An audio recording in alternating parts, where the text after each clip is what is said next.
नमस्कार। आज हम एक बहुत ही गंभीर और सच कहूं तो एक मुश्किल सवाल पर बात करने वाले हैं। क्या होता है जब बच्चे बड़ों जैसे संगीन जुर्म कर बैठते हैं? कहानी की शुरुआत में सिर्फ 3 चीजें हैं। एक 16 साल का लड़का, उसका 15 साल का छोटा भाई और एक जोड़ी नए जूते। सुनने में कितना आम लगता है ना? पर उत्तर प्रदेश की ये एक ऐसी दुखद कहानी है जो हमें सीधे कानून और इंसानी मनोविज्ञान की उलझी हुई गलियों में ले जाएगी। सोचिए, जूतों को लेकर एक मामूली सा झगड़ा और वो जानलेवा बन गया। पर असली सवाल तो इसके बाद शुरू होता है। जब कोई नाबालिग इतना संगीन जुर्म करता है तो हमारा कानून उसे किस नज़र से देखता है? एक बच्चे की तरह या फिर एक बड़े अपराधी की तरह? चलिए इसी उलझे हुए सवाल की परतें खोलते हैं।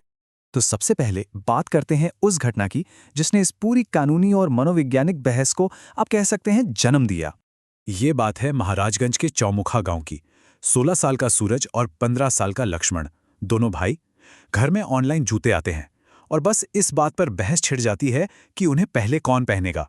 और देखते ही देखते बात इतनी बढ़ गई कि सूरज ने ऐसा आरोप है कैंची से लक्ष्मण पर कई वार कर दिए। नतीजा, लक्ष्मण की अस्पताल में मौत हो गई। एक मामूली सा विवाद और उसका इतने भयानक अंत। अब ये घटना हमें एक बहुत बड़े कानूनी सवाल की तरफ ले जाती है। पता है, भारत में इस तरह के मामलों से निपटने के तरीके में हाल के सालों में एक बहुत बड़ा, एक निर्णायक बदलाव आया है। तो चलिए देखते हैं कि वो बदलाव आखिर था क्या और उसकी जरूरत क्यों पड़ी। सब कुछ बदला साल 2012 के बाद। दिल्ली गैंग रेप केस, एक ऐसा मामला जिसने पूरे देश को अंदर तक झकझोर दिया था। एक तरह का मोरल पैनिक या कहिए नैतिक घबराहट फैल गई थी। और इसी के बाद किशोरों से जुड़े कानूनों को बदलने की एक जबरदस्त मांग उठने लगी। ये जो पूरी कहानी है, इसकी टाइमलाइन बहुत कुछ साफ कर देती है। 2012 में निर्भया मामले में एक आरोपी की उम्र 18 से बस कुछ ही महीने कम थी। वो 17 साल का था। अब कानून के हिसाब से 2013 में उसे सिर्फ 3 साल की सजा सुनाई गई। और बस यहीं से जनता का गुस्सा भड़क उठा। इसी भारी दबाव के चलते 2015 में एक नया और पहले से कहीं ज्यादा सख्त कानून सामने आया। ये नया कानून था जुवेनाइल जस्टिस एक्ट 2015 और ये एक बहुत बड़ा, एक तरह से क्रांतिकारी बदलाव था।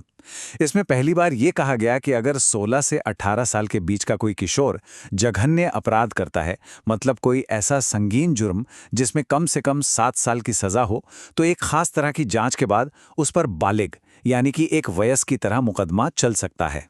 तो फिर सवाल ये उठता है कि ये फैसला लेता कौन है और कैसे? मतलब कैसे तय होता है कि किसी नाबालिग पर मुकदमा बच्चे की तरह चलेगा या एक बड़े अपराधी की तरह? इसका जवाब छुपा है एक प्रक्रिया में जिसे कहते हैं प्रिलिमिनरी असेसमेंट या प्रारंभिक मूल्यांकन। चलिए जरा इसे ही समझते हैं।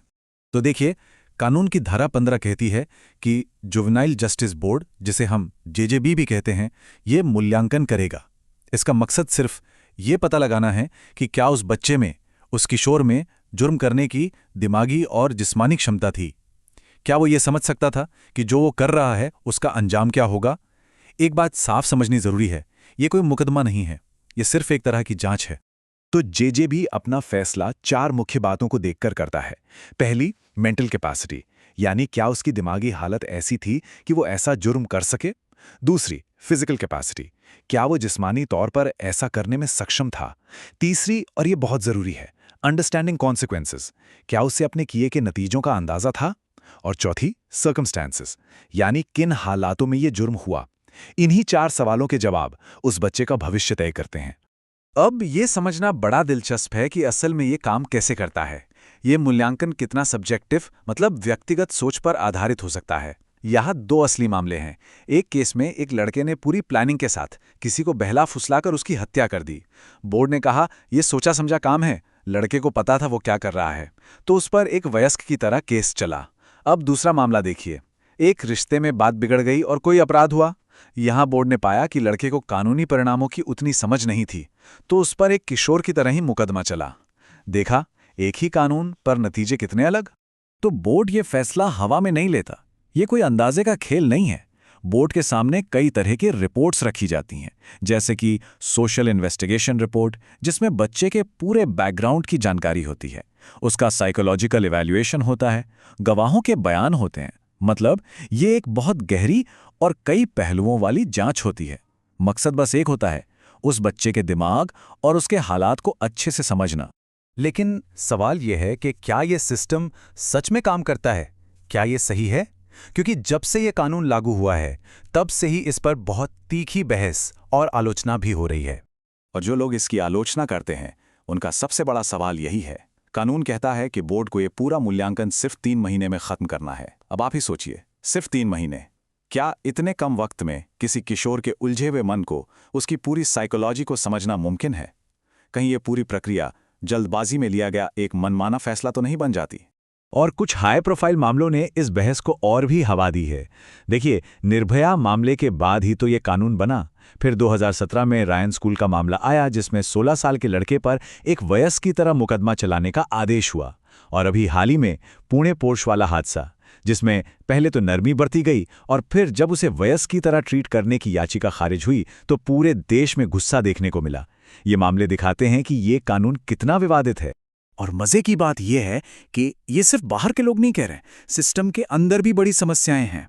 एक स्टडी में पता चला कि 58%, मतलब आधे से भी ज्यादा जेजीबी के सदस्य खुद उन सोशल इन्वेस्टिगेशन रिपोर्ट्स की क्वालिटी से खुश नहीं हैं, जिनके आधार पर उन्हें इतना बड़ा फैसला लेना होता है।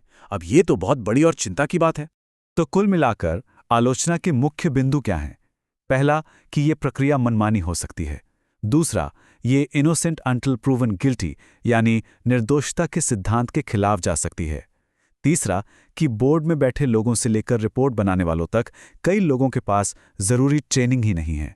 और चौथा, कि कई बार ये रिपोर्ट्स सिर्फ एक खाना पूर्ति होती हैं, एक फॉर्म भरने जैसा, बच्चे के मन का गहरा विश्लेषण नहीं। तो चलिए आखिर में इस मुद्दे की जड़ तक चलते हैं, वो दार्शनिक और वैज्ञानिक दुविधा जो इस पूरी बहस के केंद्र में है। एक तरफ है विज्ञान। साइंस हमें साफ साफ बताता है कि टीनेजर्स का दिमाग एक वयस्क के दिमाग की तरह पूरी तरह से विकसित नहीं होता।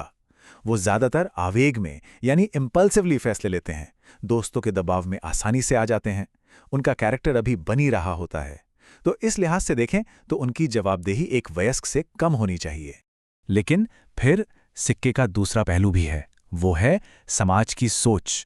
जब कोई बहुत ही भयानक जघन्य अपराध होता है तो समाज का एक हिस्सा उन किशोरों को ऐसे बच्चों की तरह नहीं देख पाता जिन्हें सुधार की जरूरत है, बल्कि उन्हें शिकारी या सुपर प्रेडेटर का लेबल दे दिया जाता है।